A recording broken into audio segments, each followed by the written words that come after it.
how to become a master manifester. And my shirt is wet, by the way, because I just got out of the shower, so don't mind that. Some of y'all may not love what I'm about to say right now, and that is that in order to become a master manifester, that you must master yourself. I know. It's like when you find out that like being an adult and having freedom means that like you have to start paying for rent and paying for your own food and stuff. Yeah, I get it.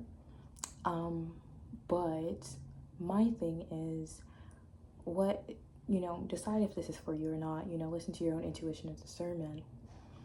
But everything that I'm about to bring up is through the lens of learning how to manifest sustainably, to learn how to manifest the things that you need and desire to have in your life for the long run, and not just quickly or instantaneously, because that is not essential or important to me to share, or to even, I don't want to say acknowledge, because I have gratitude for all the things that are manifested, but it's not important for me to share that.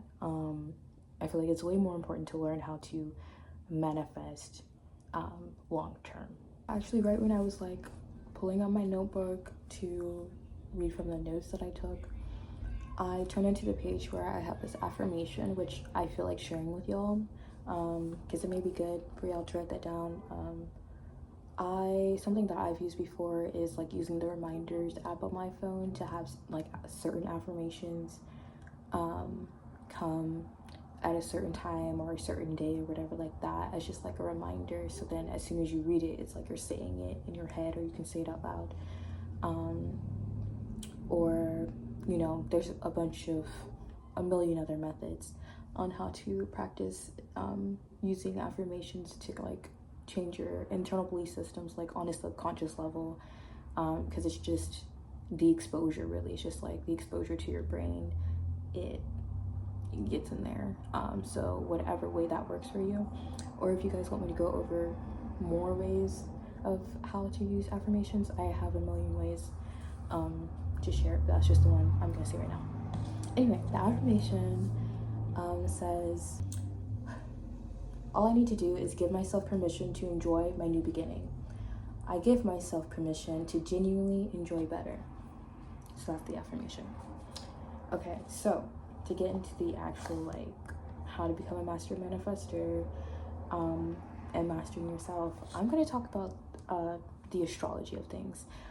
So this is good to listen to if you're like curious about astrology, because I feel like these are kind of simple things to look up and to try to digest. I'm going to try to explain them in a way that's like simple if you're not super like informed about astrology, or if you're just like not into it at all, then I would suggest just skipping forward to a different section. But yeah, with astrology, so something that I feel like I've noticed in my life, if you look at what planet rules your sun sign, so everybody knows what their sun sign is. That is the date that you were born, whatever sign that's in, that's your sun sign. And I say your sun sign, look at the planet that rules it, because each sign is ruled by a specific planet. For example, I'm a Sagittarius, and I'm ruled by Jupiter, basically. I don't think Venus rules. I think Venus rules like Taurus and Libra. I don't know why that's popping up, but I don't know, maybe a Taurus or Libra is watching. Venus rules those signs. So certain planets rule more than one sign. But yeah, I say to look up the planet that is the planet that rules your sun sign, because I feel like the sun is your light, which means it's also like your magnetism, is how I would describe it. People may say that your rising is more like that, but I don't know. I feel like the sun sign is kind of like that, and that's something you can utilize. So if you look at your birth chart, and in order to have like the most accurate birth chart, you will need the time that you were born. But if you do not have the time you're born, you need the time you're born, the city and like place you were born at, and obviously the day you were born. All those three things together so that you can get the most accurate reading from a birth chart. But if you do not have the time you were born, and you maybe just have the city you were born, and if you only have the day that you were born, then I suggest just, I guess, doing a deeper dive on that specific planet. I feel like it's where you can go with that. But if you have more information or access to more information in regards to your birth chart and time, oh yeah, if you don't have your time and you only have the city and the day, then it still gives you your birth chart, but I think that the rising sign, there's a possibility of it being different, but it may possibly be accurate still. It's kind of like a flimsy thing when it comes to that, but most accurate when you have all of those three things, day, time, and city you were born in. Anyway, so if you have your full birth chart, then yeah, so the planet that rules your sun sign, for example, Jupiter rules Sagittarius. In my birth chart, I have Jupiter in the 10th house, and it's also in the sign of Pisces. So I know that's a lot of information that I just said. Like, if you're not aware of this, I know that probably sounds like a lot of information, but the way to simplify it is to essentially just look at it as looking at it from, like, these are each different parts that connect to a whole. So we're focusing it on Jupiter because that's what rules my sun sign. But in my birth chart, the planet Jupiter is in my 10th house, and my 10th house is in the sign of Pisces, which it'll show that on your birth chart. It'll show the sign that each house is in. It'll show you wherever your planets are. It'll show you wherever it is, etc. And there will be numbers on houses. So that being said, I would look into understanding what the planet Jupiter represents, which represents like expansion and I would say good luck. Like, it's like a very benefic planet, and just kind of getting to know what that planet means and represents. And then the additions to that, the other parts to that, is the fact that it's in my 10th house. So what does the 10th house represent? And just looking into what the 10th house represents, which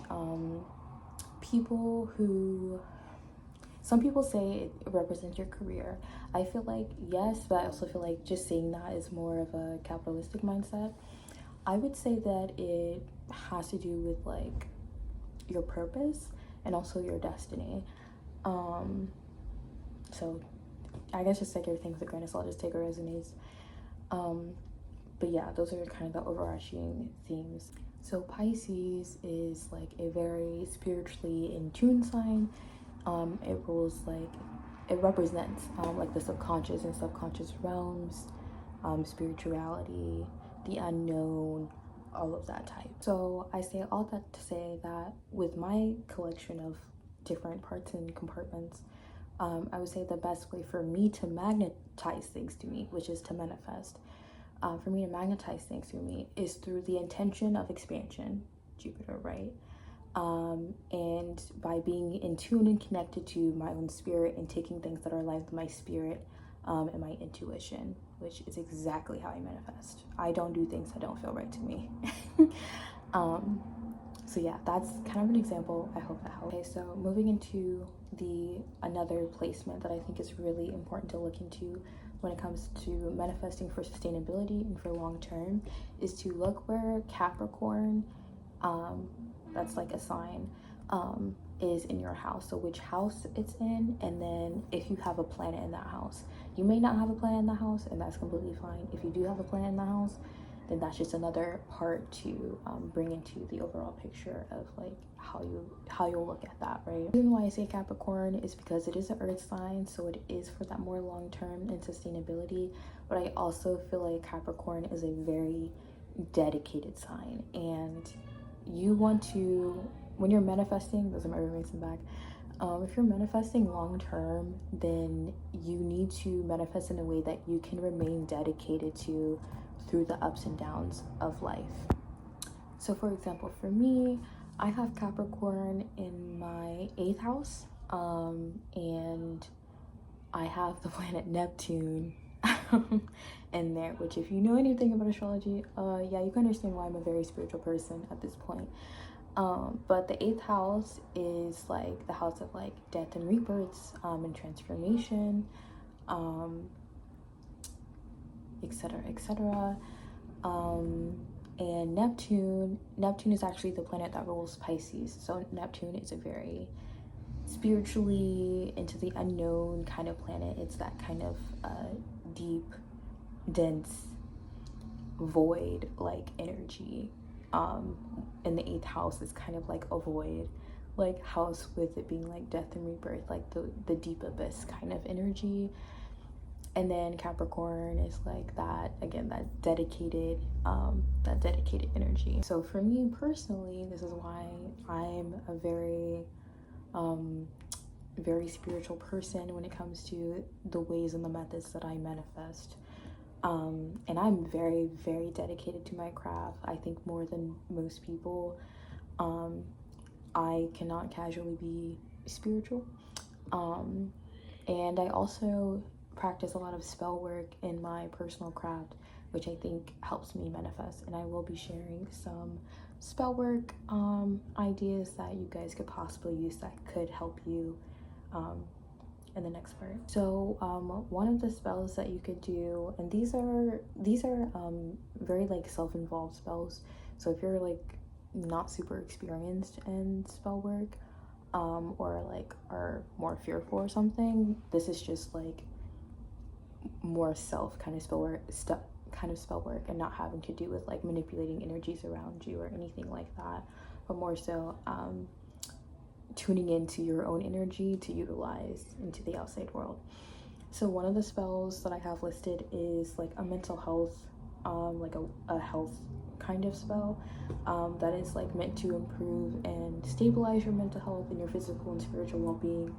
And I'll just list things on the screen that you can use, like herbs and stuff that you can use, and you know, follow your intuition and how to go about making any concoctions, and do your own research.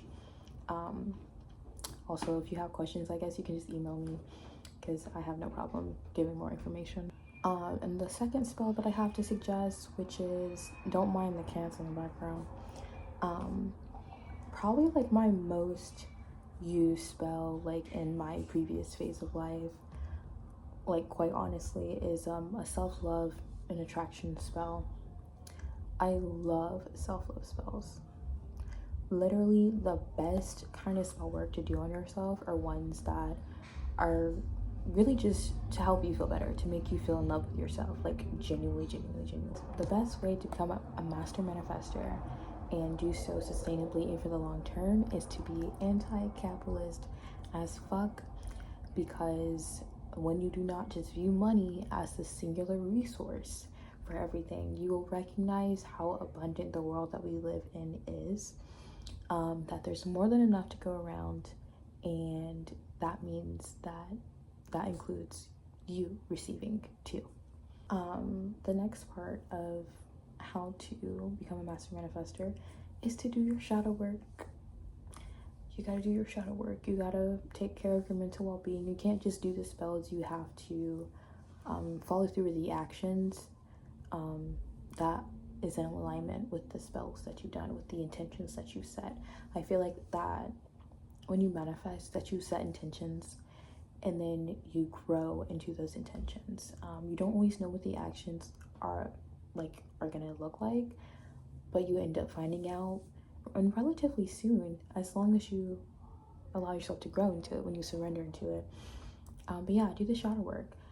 Specifically doing shadow work based around your self-worth.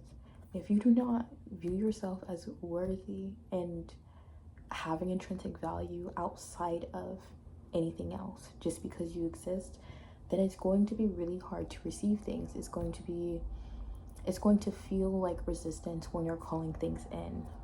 So in order to shrink that, minimize that, or just transmute that entirely, you need to do shadow work on your self-worth and making sure that you see yourself as valuable, because you yourself are valuable just as a human being on this planet.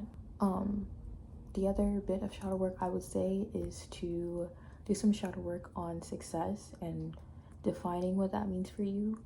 It's okay if you don't have all the language yet, even when you begin to ask yourself these questions, but it's really important to become curious in navigating what version of success feels right really to you in your body, and then getting to see how that looks like on the out, and you may have an idea, but you may need to experience it to recognize, yeah, this idea could use a little bit tweaking or whatever needs to happen. So do some shadow work on defining and understanding and being curious about what version of success is your version of success. And then maybe one that doesn't exist yet. That's kind of, how purpose and destiny likes to play its role, is maybe you're the first one to create this version of success for other people to be inspired by. Who knows? Yeah.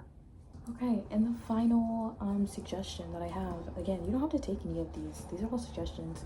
Use your own discernment and intuition and all that jazz. But at the end of the day,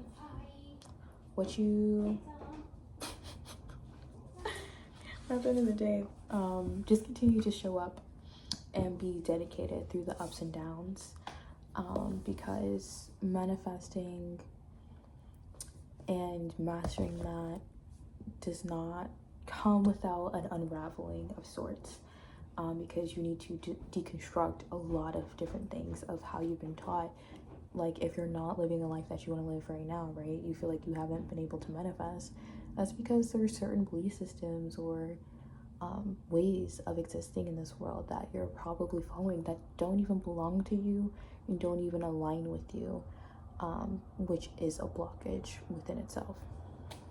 So yeah, just be dedicated to the work of making your life yours. And the work does not look the same every day. That's all. Thanks for watching. Hope you guys have a good day, night, morning, or whatever.